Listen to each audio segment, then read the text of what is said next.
이제 시간이 9시가 됐네요. 안녕하십니까. 권알지 하고 있는 김광수입니다. 지난 시간에는 호흡과 스트레스에 대해서 우리가 공부를 했었죠. 많이 호흡법, 코로 호흡하는 법, 그다음에 스트레스 관리하는 법에 대해서 했는데요. 어때요? 여러분들 많이 해보셨나요? 오늘은 제 8강, 벌써 8강이네요. 10강까지 있는데 건강 100세 시대와 약물 부작용에 대해서 알아보도록 하겠습니다. 자, 먼저 공유를 누르도록 하겠습니다.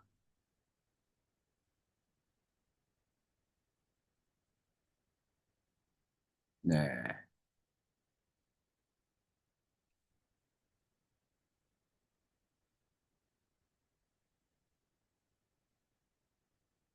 예, 8강 오늘 건강 백세 시대와 약물 부작용에 대해서 알아보도록 하겠습니다. 벌써 이제 8강이 왔네요. 자, 오늘 할 거는 의료과실과 약물 부작용의 문제에 대해서, 그다음에 두 번째는 첨단 의료 장비 수준과 부작용, 그다음에 세 번째 조기 건강검진의 현 주소와 위험 요인에서 약물 치료보다는 질병의 예방이 중요하다라는 사실을, 그다음에 좋은 건강기능식품을 선택하는 기준에 대해서 알아보도록 하겠습니다. 우리나라는 세계적인 의료 선진국이죠. 첨단 의료 장비를 준비하고 있고 국민들에 대한 병원 이용률도 전 세계 1위에 달하고 있어요. 자, 그런데 약물 부작용도 많습니다. 1위에요. 한국인들이 발병률이 줄어들지 않는데 원인이 있는 거죠. 병원과 약물을 끊을 병을 고칠 수 없다라는 얘기죠. 병원과 약물만 가지고 우리 몸에서는 할 수가 없다는 얘기예요. 결국 그거에 대한 부작용과 무엇이 문제인지 한번 알아보도록 하겠습니다. 100세 시대가 도래됐죠. 수명 연장보다는 건강하게 오래 사는, 그게 가장 좋은 거는 99세까지 팔팔하게 살다가 딱 3일 아프고 죽는 것이 가장 좋겠죠. 네, 그러지 못하고 있어요. 어, 건강 수명이라는 거는 평균 수명에서 질병이나 부상으로 인해서 활동하지 못한 기간을 뺀 수명을 말해요. 즉, 이게 이제 통계 조사가 여기 책에 나온 거는 2013년 기준으로 나와 있는데요. 평균 수명이 남자가 81.9세, 82세로 잡고요. 그런데 한국은 평균 수명이요. 근데 질병 때문에 건강하지 못한 상태가 9년 정도 된다고 해요. 실제적으로 9년보다는 더 되죠. 더 되는 사람도 있고 평균이니까 어떤 사람은 진짜 몇십 년을 아프다가 가는 사람도 있어요. 그래서 건강 수명이 참 중요합니다.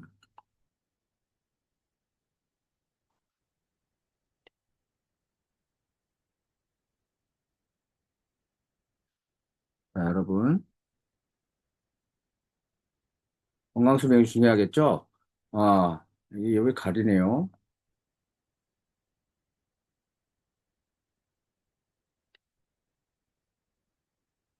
이거를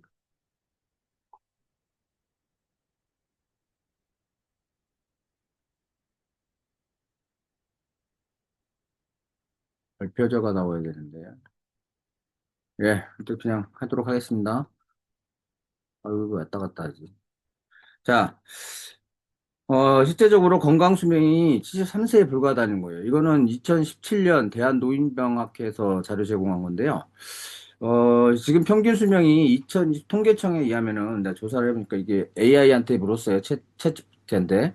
그랬더니, 전체 평균 수명은 23년 기준으로 했을 때 83.5세, 전체가. 남성은 80.6세, 여자는 86.4세로 한 수명 차이가 5.8에서 5.9. 이렇게 오래 사는데, 건강하게 오래 살지 못하는 질병 때문에 건강하지 못하게 사는 때가 줄어들어야겠죠. 그래서 사람들이 병원에 가고 약을 복용하고 그러는 거 아니겠어요?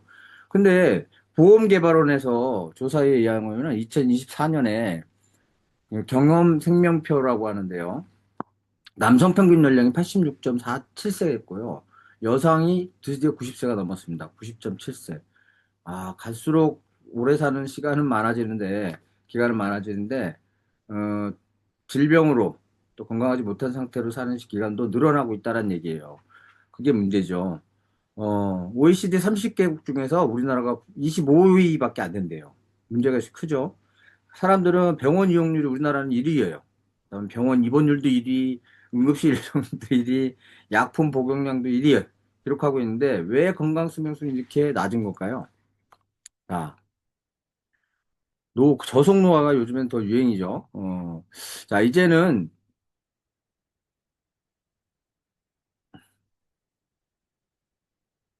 어, 자, 이제는 질병 예방과 관리가 더욱 중요한 시대가 됐습니다. 질병으로 오래 살면 뭐 하겠습니다. 평균 8년에서 12년 만성질환으로 고생하다가 사망하는 경우가 점차 많아지고 있어요. 첨단 의료기관 기술로 무장한 병원들이 있어가지고 건강하게 오래 살아야 되는데 그렇지 않다는 얘기죠. 왜 건강 수명은 짧아지는 걸까요? 건강 수- 짧은 걸까요? 자, 통계에 의하면 우리나라 사람들은 평균 8년에서 12년 정도로 만성질환으로 고생하다 사망한다고. 요즘 또 늘어나고 있어요. 만성질환이라는 건요, 이날 사망률이 81%로 더 상승하고 있어요. 오래 살지만 누워서 병상에서 지낸다면 참 안 좋겠죠. 삶의 질이 떨어질 수밖에 없어요.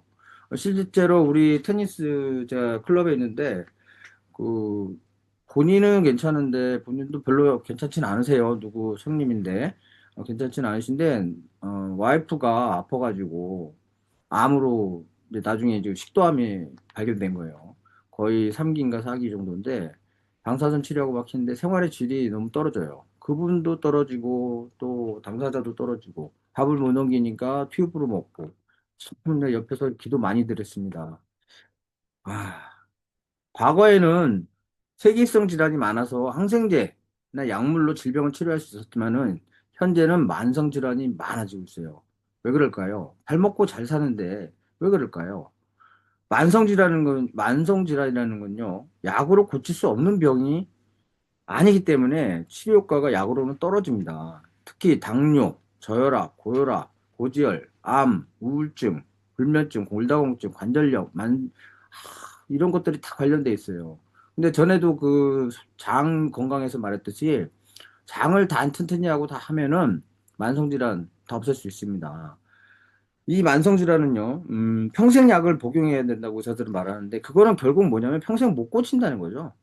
어, 이와 같이 질병들은 대부분 음식을 비롯해서 음, 잘못된 식습관과 환경 때문이고요. 잘못된 생활 습관 때문입니다. 운동을 적게 하고, 그다음에 먹는 것을 밤에 많이 먹고, 탄수화물 많이 먹고, 이렇게 하다 보니까 결국은 병에 걸리게 되겠죠. 그러니까 이 식생활을 좀 개선하고 건강한 생활 습관을 들인다면은 이거는 만성질환을 고칠 수 있다란 얘기예요. 옛날 동의보감에도 음식으로 고치지 못하는 병은 없다. 병이면은 못 고친다. 못 고치는 병이라고 했어요. 음식으로. 식관 중요합니다. 그래서 올바른 식생활과 좋은 환경을 찾기 위해서 노력을 해야 될 거고요. 그러다 보면 혈액이 맑아질 것이고 대부분 만성질환이 개선됩니다. 제가 과거에 고혈압이 있었고요. 고지혈증, 그다음에 당뇨 초기까지 왔었고 우울증까지 있었어요. 근데 이런 것들을 식생활을 개선하고 운동을 하고 아침마다 야채를 많이 먹고 그다음에 좋은 건강보조식품을 먹다 보니까 제가 그 몸이 엄청 좋아졌습니다. 실례로 얼마 전에 왼쪽 다리가 어 뭐 모기에 물렸나 봐요. 밤새 긁었나 봐요. 아침에 일어났더니 발을 못 디딜 정도로 고름이 차 있는 거예요. 와, 이거 큰일 났다. 전에 같으면요, 당장 병원에 가서 항생제를 처방 받았겠죠. 근데 항생제를 처방받으면은 제 몸속에 있는, 장에 있는 마이크로바이옴이 다 죽는답니다. 그래서 그거를 안 하고 단백질하고 비타민과 미네랄을 많이 섭취했어요. 야채도 섭취하고 그랬더니 세상에 고름이 계속 나는 거예요. 그러더니 이틀 만에 다 나버렸어요. 야, 단백질 정말 중요합니다. 그리고 비타민, 미네랄 너무 중요합니다. 그 운동을 좀 쉬었죠. 미국은 하루에 의료과실로 해서 죽는 사람이 무려 700명이나 넘는다고 해요. 하루에. 미국의 존스 홉킨스 대 연구팀이 조사한 결과에 의하면은 미국에는 3,542만 명이 입원해서 의료과실로 25만 명이 사망한대요. 전체 사망률이 9.5%에 해당하고 1위 심장질환, 2위 암에 이은 미국의 사망 원인이 3위가 바로 의료과실이랍니다. 그럼 우리나라는 어떻겠어요? 우리나라는 2010년 기준으로 연간 4만 명을 의료사고로 또는 약물 부작용으로 사망한다고 합니다. 문제입니다. 그 교통사고의 5.7배이고 산업재해 사망자의 88.7배 더 많은 숫자입니다. 병원에 가서 고치러 갔더니 병 오히려 병이 걸리는 수가 많다는 얘기죠.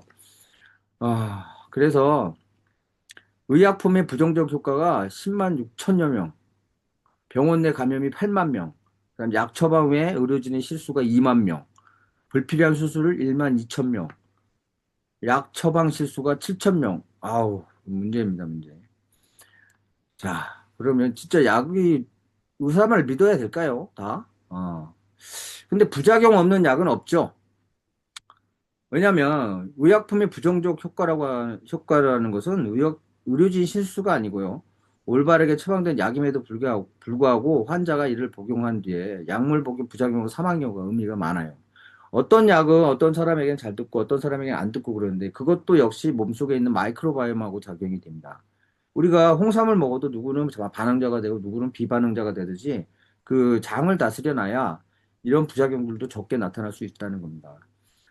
어, 의약품의 부정적 효과로 인해서 의료과실은 실력 없는 의사에 유발되는 것이 아니고 의료 시스템 전반 구조적 문제입니다.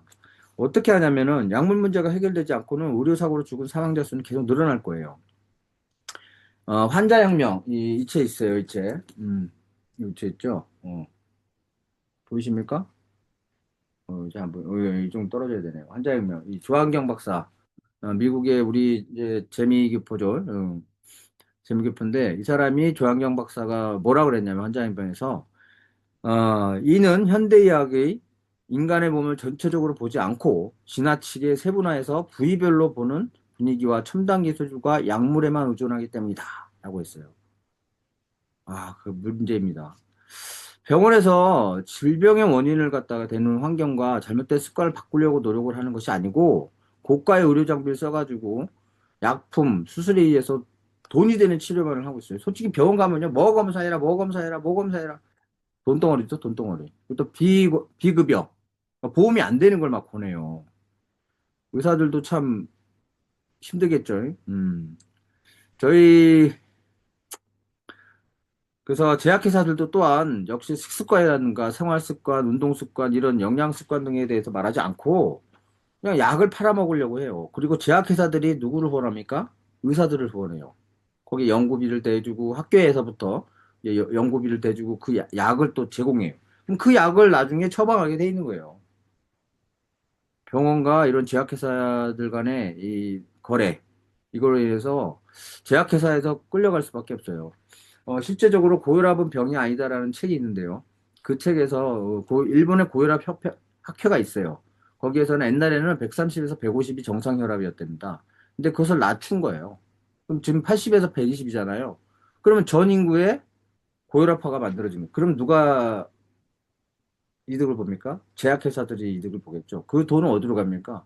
그 학회에 있는 사람들한테 다 들어가겠죠. 연구비라든 명목으로.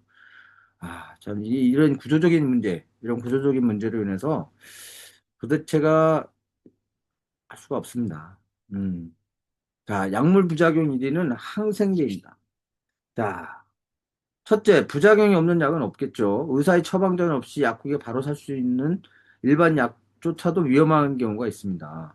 무조건 항생제를 먹으면 안 돼요. 그래서 가능하면 나만의 약물 카드를 만들어가지고 현재 내가 먹고 있는 약이 뭔지, 언제 얼마큼 먹고 있는지, 언제 했는지, 처방 의사는 누군지, 이런 것들을 기록을 해놓으면은 나중에 내 관리를 할 수 있겠죠. 근데 뭐로 인해서 또 약에 대해서 좀 알아야 돼요, 부작용은. 거기에는, 약 복용을 가능한 한 피하고, 약 복용을 가능한 피하고, 어, 부득이한 경우에는 시판된 지 적어도 5년 이상이 된 약인지 확인한 뒤에 보기. 그건 근데 의사들은 알겠지만, 처방하는 사람은 알겠죠. 우리들은 모르잖아요. 그러니까, 이 약을 갖다가 의학정보센터라고 있대요. 의학정보센터라고 하면은 인터넷에 쳐보면은 거기에 보면은 식별 정보들이 나와요. 음. 그래서 네이버나 포털 검색을 해가지고 약명을 치고 검색하면은 부작용들이 상세하게 나오니까 그에 대해서 좀 알아두시면 좋으실 것 같아요. 저도 옛날에 우울증 약을 많이 복용을 했었는데요. 우울증도 이제 장을 다스리고 나니까 없어진 것 같아요. 약도 이제 거의 안 먹고 있고요. 어, 자, 그리고 특히 서울대 약물관리센터의 정보 거기 들어가면요. 약물 부작용 상위 세 개 중에 1위가 항생제고요. 2위가 조영제, 3위가 항암제입니다. 특히 조심해야겠죠. 100% 신뢰할 수는 없습니다. 음. 그리고 자, 첨단 의료 장비 수준과 부작용이 나타나고 있는데요. 첨단 의료 장비가 우리나라 제일 많대요. 대단하죠. 근데 첨단 의료 장비를 넣어놓으면 어떻습니까? 그걸 써야 되죠. 그러니까 막 찍는 거예요. 어. 첨단 의료 장비는 대부분은 방사선이라든가 이런 건데요. 특히 자기공명이라고 하는데 이거는 핵 자기공명 영상 MRI죠. 이런 것들이 문제가 되고 있습니다. 뭐가 문제인지 한번 알아봅시다. 자, 의사는 환자가 몸이 아프다고 하면은 첨단 의료 장비로 그거를 진단을 해요. 근데 그걸로 찾아다니지 못하는 질병은 인정하지 않아요. 어. 증상을 누르는 약만 처방하게 되죠. 한 예로 태아의 건강 상태를 파악하기 위해서 우리가 초음파 검사를 하잖아요. 그 산부인과 가면은 그때 태아가 이 엑스레이를 하면요, 초음파 검사를 하면은 태아가 사산될 위험성이 무려 6배나 높아진다고 합니다. 고주파 하나가 DNA와 세포막을 손상시키기 때문이죠. 따라서 초음파 검사를 받는 것이 주의를 기울여야 됩니다. 무조건 가서 이렇게 듣고 뭐 이러는 건 안 좋습니다. CT 촬영 어떻습니까? 방사성, X선의 피폭되면요, 우리 유전자에서 기억해가지고 미량이라도 노출되면 유전자가 돌연변이가 발생해요. 특히 X선을 자주 촬영하면 유방암 발병률이 높아진다고 합니다. 방사선 관련자들에게는 상식적인 건데요. X선은 또한 생식기라든가 유선에 특히 민감하기 때문에 나판으로 보호를 해야 돼요. 그럼에도 불구하고 이걸 지키는 병원은 전혀 없습니다. 거의 없죠. 보통 CT 촬영은 엑스선 CT 촬영이 있고 또 MRI가 있는데요. CT 촬영은 엑스선보다는 20배의 정밀한 영상을 제공하지만 방사선 양도 많겠죠. 수백 배나 됩니다. 전신 촬영을 할 때 방사선 피폭량은 비록 히로시마 원폭 토화 시 약하게 노출되어 생존한 피폭자들의 양과 비슷할 정도라고 합니다. 이 사실 알고 계신가요? 저도 이 책 보고 알았습니다. 아무 의미 없이 그냥 CT 촬영하고 그랬어요. 인체 위험성을 위해서 질병의 원인을 알아낼 정보를 얻기 위해서는 좀 빈약한 수준이지만은 결국 CT 촬영을 피하는 게 좋죠. 이 CT 촬영할 때 뭘 먹나요? 조영제를 투과해요. 조영제를 넣고 그 혈관이 잘 보이게 하기 위해서.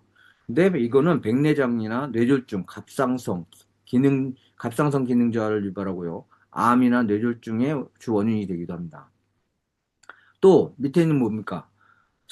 핵자기 공명 영상, 뭐 이걸 MRI라고 하죠.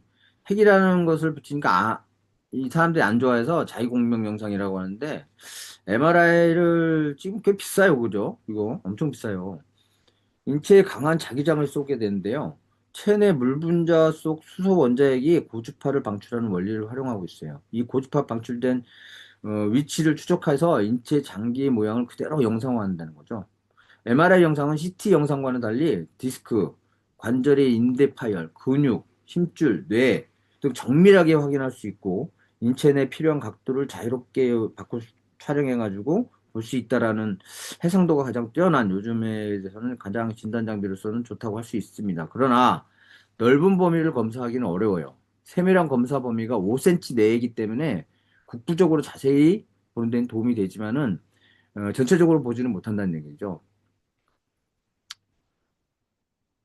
자, 근데 MRI는 강력한 자석으로 돼 있어서 금속 물질이 가까이 가면 위험할 수 있어요. 그래서 움직임이 민감한 전체 촬영 시간이 20분에서 1시간 이상 걸리기 때문에 불편함이 있죠.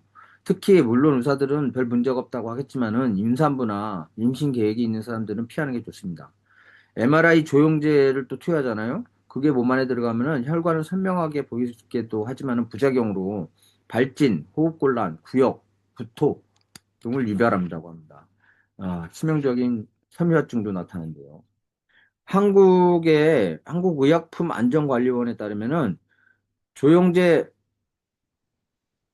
조영제 부작용을 두드러기는 32%를 많아졌고 가려움증, 구토 이런 것들이 많아졌고요. 가톨리늄 조영제의 경우는 소변으로 나오지 않고요. 뇌와 관절, 피부에 쌓여서 치명적인 섬유화증이 뭐죠? 이거 굳어가는 거죠. 발생시킬 수 있다고 합니다. 더불어서 이거는 신장결석과 혈염증, 심장마비 등을 일으킬 수 있어요. 그러니까 이 조영제가 문제인 거죠. 첨단 장비로 몸을 한다는 건 좋겠지만은 문제가 많습니다. 또 암 진단에 오진이 많은 이유가 이제 CT, MRI 다 찍어서 하는데 이거는 고성능이지만은 5mm 종양의 키가 5mm 이상은 돼야 식별 가능하대요. 그 이하는 모르는 거죠. 그리고 첨단 장비를 가지고 혹이나 협착 등을 발견해낼 수 있지만은 호르몬 장애가 오거나 혈액 장애, 혈액순환 장애, 세포 기능 저하 등을 나타낼 수 있습니다. 그래서 두통과 통증을 유발하게 되고요. 또 악성인지 양성인지 이거를 구분하지 못해요. 조직 검사를 또 해야 돼요. 그럼에도 불구하고 의사들은 음, 이거를 나중 구분 못한대요. 결과적으로는 이게 나중에 잘할지 퍼질지는 환자들의 면역 상태에 따라 다르기 때문에 판단을 못하고요. 악성, 양성 여부를 판단이 힘들어집니다. 암 진단에 오진이 많은 이유가 이런 거예요. 그래서 실제 암 진단 환자의 44% 이상이 양성 종양이었고요. 특히 유방암의 오진율은 77%라고 합니다. 조기 검진이 좋긴 하지만은 오히려 악성 종양을 찾아내지 못하고 양성을 악성으로 판단하는 오진율이 급증하고 있어요. 미국의 암 전문가 하딩 교수는요, 현대의학은 양성 종양만 치료할 수 있고 악성 종양은 전혀 치료하지 못한다고 단정을 했습니다. 또한 그는 암에 걸렸다고 수술하고 항암, 방사선 치료를 하면 면역 체계가 완전히 파괴되어서 100% 재발한다라고 해요. 그러니까 면역 체계를 파괴시키니까 뭐 오히려 재발하겠죠, 당연히. 자, 근데 항암을 하기 전에도 몸을 면역 체계를 좋게 해야 되는데 항암 치료 후에도 더 주의를 해야 됩니다. 그래서 조기 건강검진은 우리가 많이 하고 있어요. 매달 2년마다 우리가 또 나라에서 하고 개인적으로 또 1년마다 하고 어떤 사람 6개월마다 하는 사람도 있더라고. 아우, 불필요합니다, 이거. 어, 자, 대학병원의 검진센터들은 아주 장사진을 이루고 있죠. 그 돈이 되니까 건강검진 비급여 항목이기 때문에 병원 운영 수익에는 상당한 비중을 차지하고 있어요. 자, 중요한 거는 혈액이 탁한 게 문제예요. 한국은 CT를 비롯한 고가 의료 장비 보유 대수가 인구 대비 선진국보다 높대요. 그래서 불필요한 검사를 하기 위해서 계속 찍어대는 거예요. 병원에서도 조기 건강검진 끊임없이 권유하는 이유가 그 이유죠. 근데 검진을 받다가 암을 발견하는 사람도 많지만, 병기로 따지면 일기, 또 그전에도 암도 나중에 발전할지 모르니 곧바로 수술하고 막 항암 치료하고, 그러면은 결국은 어떻게 되겠어요? 응? 혹을 때려고, 혹을 때려가다 혹을 붙이는 격이 됩니다. 혹은 세포의 변형이에요. 그 얘기 뭐냐면 세포가 혈액을 먹고 살기 때문에 혈액이 탁하기 때문에 혈액이 탁하고 독소가 많으면은 역시 변형이 되는 겁니다. 결국은 원인적인 거는 혈액을 깨끗하게 해야 돼요. 그러려면 올바른 식습관과 생활 습관을 해야 되겠죠. 그다음에 비타민과 미네랄을 많이 섭취를 해야 됩니다. 단백질하고. 자, 문제가 됩니다. 그래서 혈액이 바뀌지 않으면은 결국 수술 항암 해봐야 아무 소용이 없다는 얘기죠. 건강 또 재발하게 됩니다. 건강검진에 대한 신뢰도가 과도한 신뢰가 또 문제가 됩니다. 일본의 건강클리닉 원장인 마스모토 미스마사는 건강검진의 거짓말이라는 책을 썼어요. 그래서 첫째 건강검진을 받게 되면 불필요한 약을 많이 먹을 수 있다, 쓸 수 있다. 불필요한 검사 많이 하게 된다. 둘째, 받지 않아도 될 수술을 하게 되죠. 세 번째, 건강검진을 받으면서 하지 않아도 이렇게 걱정을 하게 됩니다. 의학에 발달해 수명이 연장되는 것은 사실이 아니에요. 진정한 수명 연장은 공중위생과 영양이 개선된 결과로서 나타나는 거지, 의학이 발달했다고 해서 무조건 되는 건 아니었습니다. 잘 먹고 잘 자고 잘 싸면 운동도 꾸준히 하면 건강해지는 것은 당연합니다.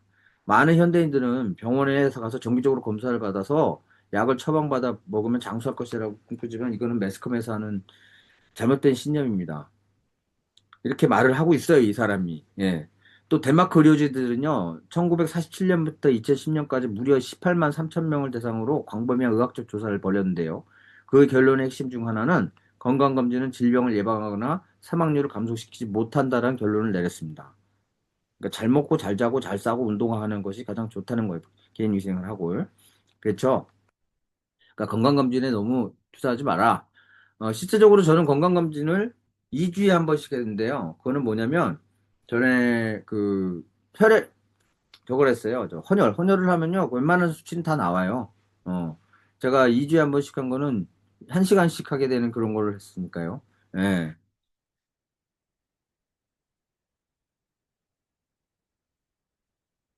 자, 약물, 치- 약물 치료보다는 질병 예방의 길에서 중요하겠죠? 점점 많이 복용되는 약물이 늘어나고 있어요. 우리가 어떻게 됩니까? 처음에는 고지혈, 고혈압, 고당뇨 있는데 이런 것들이 하면서 계속해서 양이 늘어나는 거예요. 약물요법을 하게 되면. 그러면 간은 계속해서 나빠지겠죠. 더욱 건강을 악화시키게 돼요. 과다 복용하게 되겠죠. 고혈압 약은요, 심장의 기능을 약화시키는 얘기예요. 그러다 보니까 심장이 오히려 나중에 안 좋아져요. 또 당뇨약은 신장의 기능을 약화시켜요. 인슐린이 너무 과도하게 분비되지 않게 하게 되겠죠. 우울증 약은 솔직히 그것도 신경적으로도 안 좋고요. 모든 약은 간을 위협하게 됩니다. 그래서 특히 천연 원료로 만들어진 영양제가 아니기 때문에 이거는 당연히 간에 해독이 안 되겠죠. 간이 위험하겠죠. 음, 자, 혈압이나 혈당이 높아서 약을 처방하게 되는데요. 이게 계속해서 이제 나중에는 저항이 생겨요, 몸이. 그러다 보니까 익숙해지는 거죠. 그러다 보면 약의 양을 늘려요. 늘려가다 보면 나중에는 신장 결석까지 오게 돼요. 나중에 인슐린을 투여하는 신장 혈액까지 투석하는 일까지. 그럼 끝난 거예요. 결국 신장 기능이 약화되는 거죠. 결국은 한 보따리 약을 먹겠. 저도 옛날에 그 약을 이만큼씩 먹었어요. 정말 이제 병원에 들인 돈이 얼마나 많았는지 모르겠습니다. 그 만성질환자는 다 아는 요법이에요. 그래서 약물요법이 과용에 대해서 반성하고 고민하는 의사들이 요즘 많아져서 대체의학이라 자연의학, 기능의학 쪽으로 많은 관심을 돌리고 있습니다. 음식이라든지 수면 스트레스 관리, 운동, 생활습관 교정 같은 것으로 인해서 잘못된 생활습관을 교정하면 자연적으로 나아지게 되는 거죠. 대체약이라는 게 약에만 의존할 수는 없다는 거죠. 질병의 근본 원인, 고혈압은 혈액을 깨끗하게 하고, 고지혈도 마찬가지 혈액을 깨끗하게 해야 되고, 신장의 기능을 강화하게 되면 영양소를 줘야 되고, 혈액을 또 깨끗하게 해야 돼요. 전에 마이크로바이옴에 대해서 얘기했죠. 마이크로바이옴을 하면 면역력을 증강시키는 거죠. 그래서 건강을 자연스럽게 회복하는 비결은요, 면역력을 증강시키는 거예요. 그러면은 전에 말씀드렸던 강의했던 모든 내용들이 다 들어가 있는 겁니다. 어, 그래서, 어, 유럽 애들은 암 진단을 받아도 항암 치료를 안 받고 오히려 채식과 약초 등을 자연의학을 택하는 경우가 많아지고 있다고 합니다. 우리 자연 음식을 먹게 되면 결국은 어떻게 됩니까? 먹은 음식이 영양소가 되고 혈액이 되고 세포가 되고 장부 몸이 되는 거죠. 먹는 게 나다. 이런 얘기. 그런데 요즘에 토양들이 어떻습니까? 오염되고 계속 그 땅에서 그 비료, 화학 비료 주고 그러니까 영양소가 계속 떨어지죠. GMO도 저번에 말했죠. 정크푸드 등도 유통되고 있고요. 그러다 보니까 결국은 유기농 채소 과일을 30가지 이상을 매일 먹어야만 우리가 좋아진대요. 그래서 건강보조식품 시장이 커지는 겁니다. 그 건강보조식품 시장이 커지는데 우리는 어떻습니까? 셀트리움이라든지 솔직히 뭐 이런 거 보면요. 다 대량 생산되는 것들은요. 공장에서 만들어지는 것들이에요. 그러니까 우리가 건강기능식품을 올바른 선택 기준을 알고 먹어야 된다고 생각합니다. 그래서 좋은 건강기능식품의 선택 기준을 알려드리겠습니다. 첫 번째, 안전한 천연 원료를 썼는지, 자산 농장이 있는가, 씨앗에서부터 완제품까지 다 만들고 있는가, 이런 회사가 있냐, 원료가 되는 식품이 유기농으로 재배되고 있는지, 또 원료가 식물 영양소 그대로 농축시켜 만든 제품인지, 그대로 해가지고 자체 연구시설과 첨단 설비를 보유하고 있는지, 엄격한 품질 관리가 되고 있는지, 한국인 영양 상태에 맞는 건강기능식품인지, 이런 것들 다 알아봐야 돼요. 오랜 역사와 명성을 가지고 있는가. 제가 그래서 저는 여기 오늘 뉴트리라이트라는 회사를 소개를 할 건데요. 이 회사는요,